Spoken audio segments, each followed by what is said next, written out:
de 6 ailes. Cela veut dire que c'est un travail du sacerdoce royal. C'est pourquoi il est dit, ils ont chacun quoi? Quand vous regardez, ils sont remplis Dieu tout autour et au-dedans. Ils sont remplis Dieu tout autour et au-dedans. Dieu tout autour. Les yeux, qui leur permettent de voir. Je vous ai dit que c'est la connaissance. Alors, quand la compréhension de la volonté de Dieu pénètre dans ton âme, tu es vivant. Et tu as la capacité de voir toutes choses qui sont à l'intérieur de la maison. Ça veut dire que dans le royaume de Dieu, du profondeur de Dieu, tu as la capacité de tout voir les pensées de l'Éternel. Ce qu'il veut faire avec toi, ce qu'il fait avec les hommes. Du dedans, c'est dans le corps de Christ, qui commence depuis les cieux jusqu'à sur la terre, même sous la terre. Où les frères se reposent. Oui, tu as la maîtrise, la connaissance de toutes ces choses. C'est ça qui rend l'homme joyeux. Et c'est ça qui fait de toi l'homme nouveau. Tu as la connaissance de ces choses et encore tu as la connaissance des choses qui sont en dehors du corps de Christ, c'est-à-dire dans le royaume de Dieu en réalité. Pourquoi? Parce que tu peux comprendre aussi le mystère de la grande Babylone. Oui, le mystère de la grande Babylone. Les œuvres du dragon. Toutes ces fausses églises qui se prennent pour des ministres de Dieu.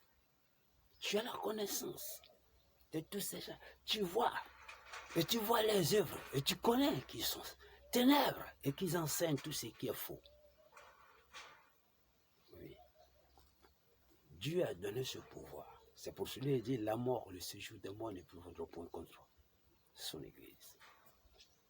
Oh, à lui soit la gloire. À lui soit la gloire. Donc voilà ce que signifient les yeux. Ce que signifient les yeux. On continue.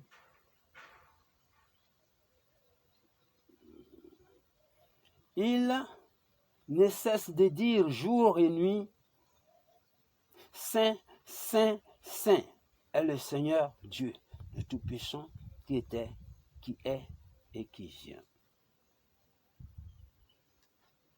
Le corps de Christ n'a pas qu'on dit un jour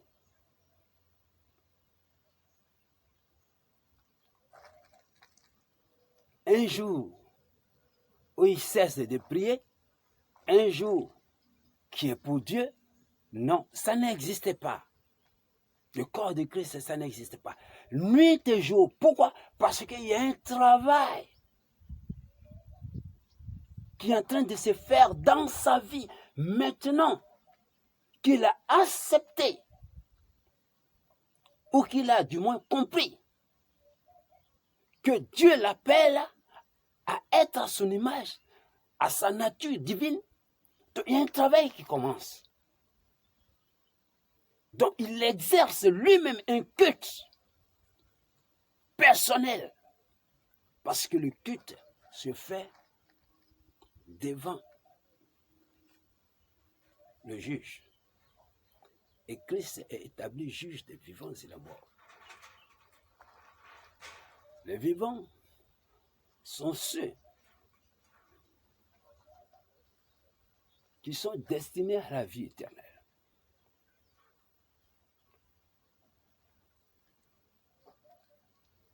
il y a aussi un groupe, parce qu'il y a deux postérités. Et puis dans le jardin d'Éden, il a dit il y a deux postérités. Et ces deux postérités sont dans le monde. Ce sont des choses que je vais vous expliquer. Mais cette grâce qui nous amène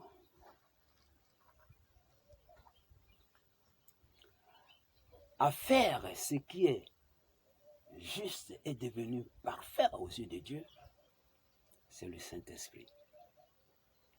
C'est le Saint-Esprit.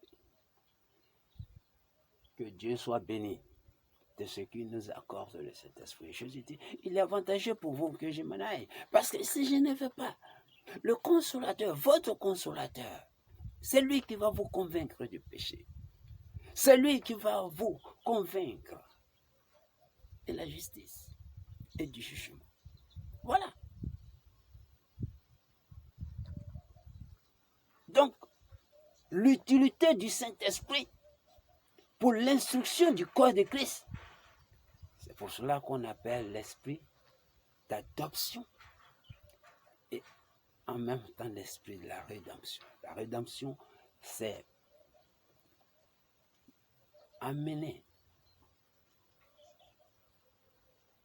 à former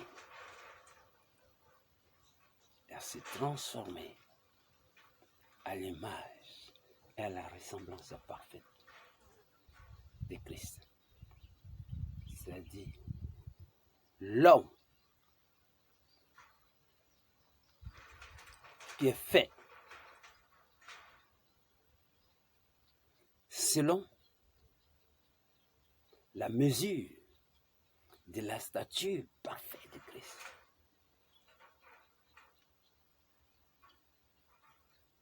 C'est ça.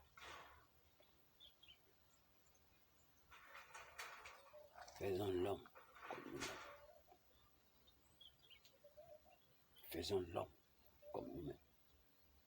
C'est ce travail-là qu'on appelle un culte. Cela se fait dès que tu es saisi. C'est pour cela que Paul pouvait dire qu'il ne regarde plus derrière lui.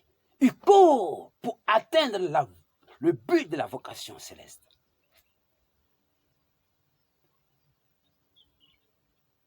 Pas parce que je suis arrivé, parce qu'il n'est pas encore arrivé.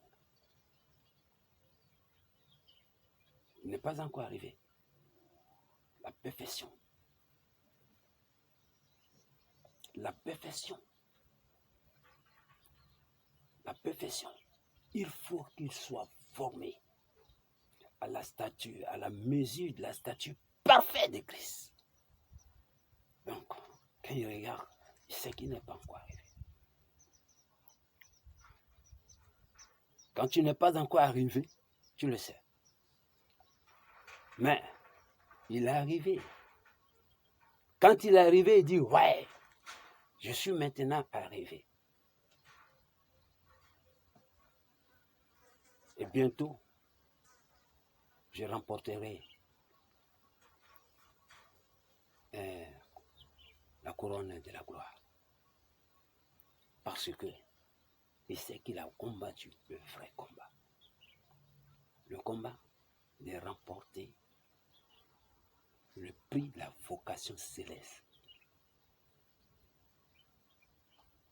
Oui.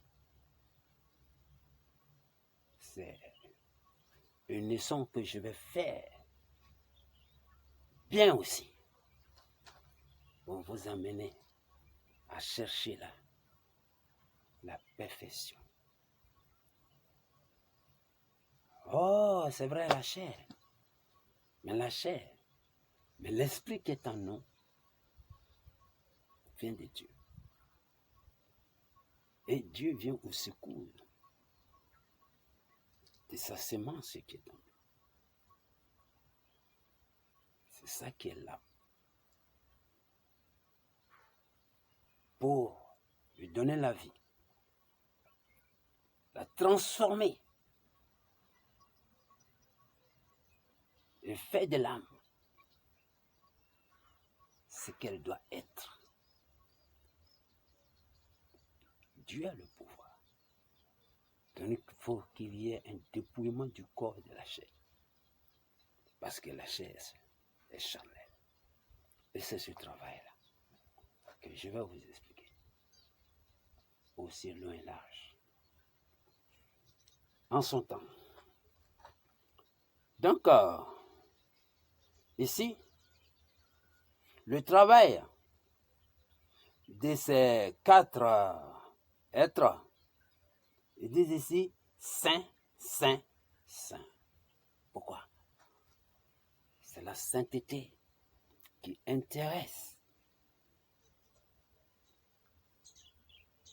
Parce que il regarde celui-là qui les a mises dans la chair,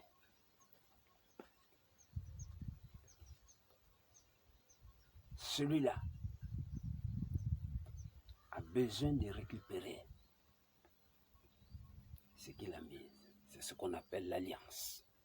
Qu'on avait vu quand il était là-bas, il était je crois, il y avait ce qu'on appelle l'arc-en-ciel, que j'ai expliqué, que c'est là une alliance. Donc il a une alliance avec sa postérité. Cette postérité qu'il a mise. La parole. Dieu est la parole. Et cette parole, alors, doit s'affermir et devenir comme ce qui est dit. C'est ça, la puissance et la force de Dieu. Ce qui est sorti en Dieu, ça doit être comme ça. C'est lui qui a dit. Alors si ce n'est pas comme ça, il doit rendre comme ça. Donc il a mis les dispositions en place et les pensées. Tout ce qu'il faut sont là. C'est ce qu'on appelle, vous êtes sauvés gratuitement par la grâce.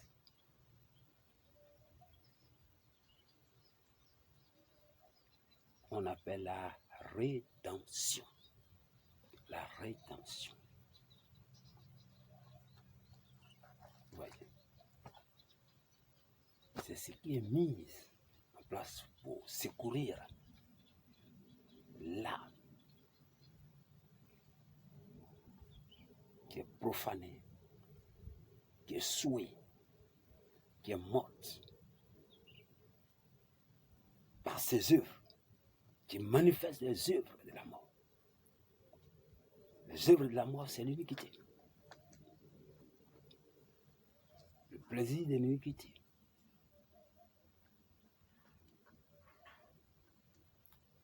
C'est la séparation d'homme avec Dieu. Donc il faut que Dieu lave, nettoie, renouvelle, pour que ça soit comme ce qui est sorti de lui. C'est un travail de Dieu lui-même. Donc l'Église est la puissance de Dieu pour rétablir l'homme à son propre image et à sa propre ressemblance, qu'il appelle son épouse. La mort, le séjour des morts ne provoque point contre elle. Parce que c'est lui qui a garanti, en disant à Abraham, cette alliance que je scelle avec toi, il a juré par lui-même, en vertu de cette alliance, je suis Dieu. Il montre sa capacité de la puissance éternelle. C'est pour cela qu'il s'est présenté à Abraham en tant que le Dieu tout-puissant. C'est à Moïse qui s'est présenté en tant que le Dieu éternel. Parce que le mystère, c'est le plan éternel. Le mystère de l'Église, c'est le plan éternel. Dieu en train de façonner un homme qui est éternel. Donc, saint, saint et saint, saint. Celui qui a fait toutes choses vient dans la chair. Dans la chair, il arrive à vaincre les impuretés, les désirs du corps, neutraliser la force, la puissance qui s'élevait contre l'homme dans la chair. Alors, qu'est-ce que le diable désire maintenant? Il faut qu'il soit exterminé. Il faut qu'il soit exterminé. Comme ça, lui, il prend le contrôle totalement sur toute chose qui existe. Mais c'est par qui? Il a dit, c'est par lui que les choses sont. Mais il faut que celui par qui les choses sont soit exterminé. Oh. Donc la justice doit s'exprimer. C'est l'arrêt des mots et des destructions pour l'adversaire qui allait jusque très loin à neutraliser la puissance suprême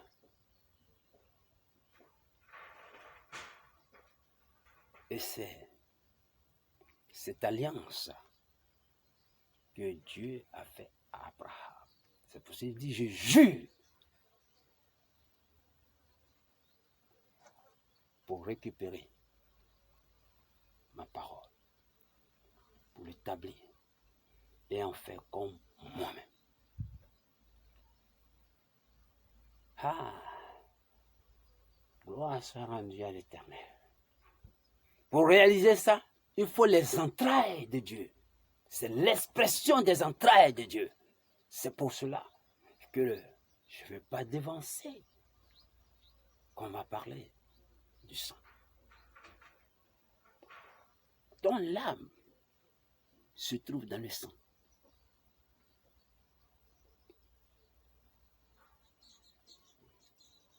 Et ici, l'âme réclame la sainteté. Saint, saint, saint. Saint, saint, saint. Oui. Parce que le désir de l'âme est porté sur la sainteté. Sur la sainteté. Qui est là sur le trône.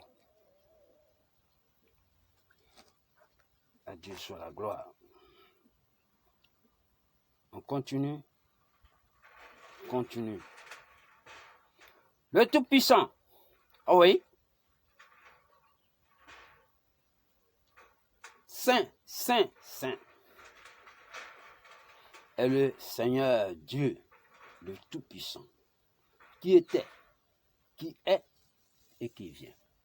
Voilà.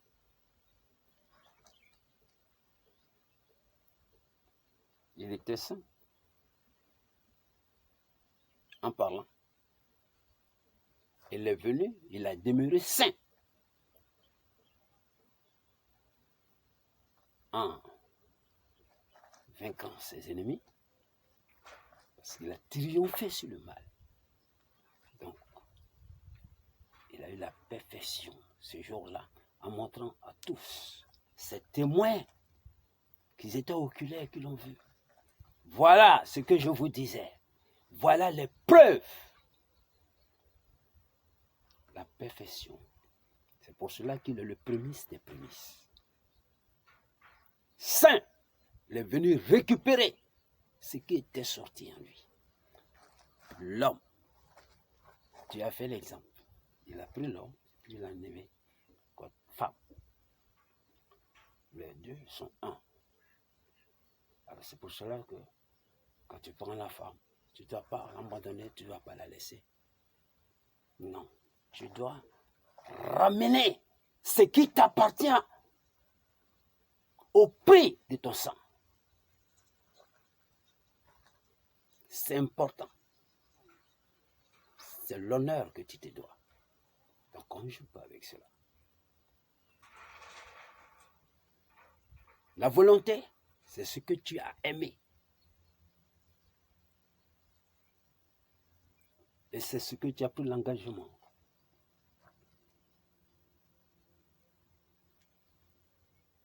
Cette chose soit un avec toi. Il faut honorer tes dires.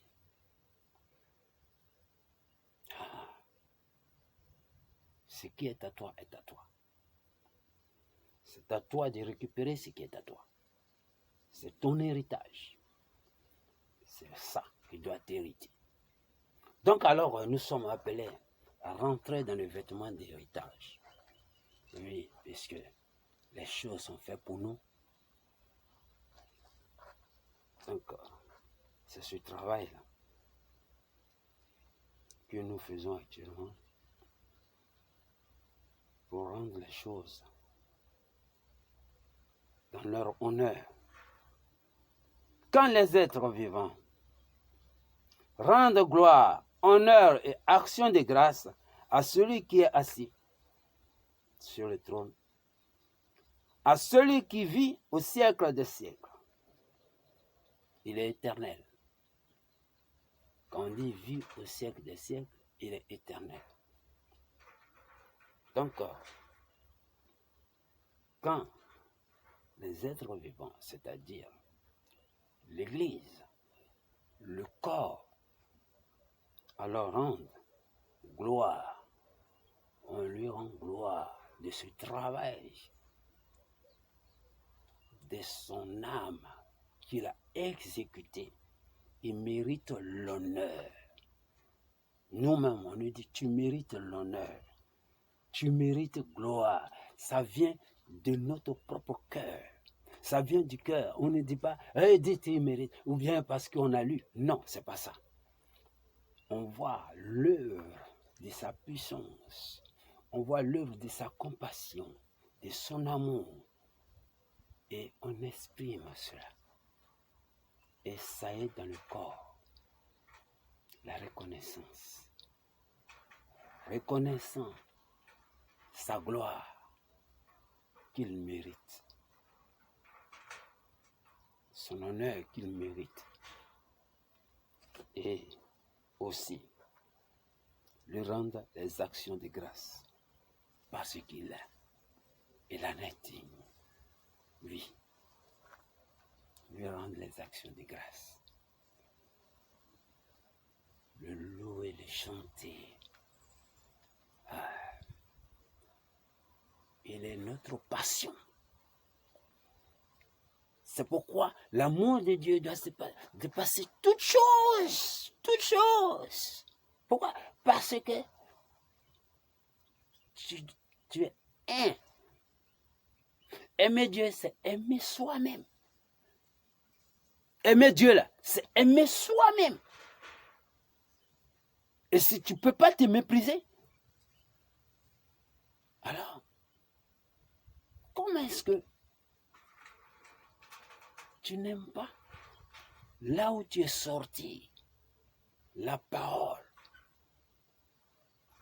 L'identité de l'homme, c'est la parole. L'identité de l'homme, c'est la parole. Ce n'est pas la chair. Je vais parler. Tu as envie de faire une coupe,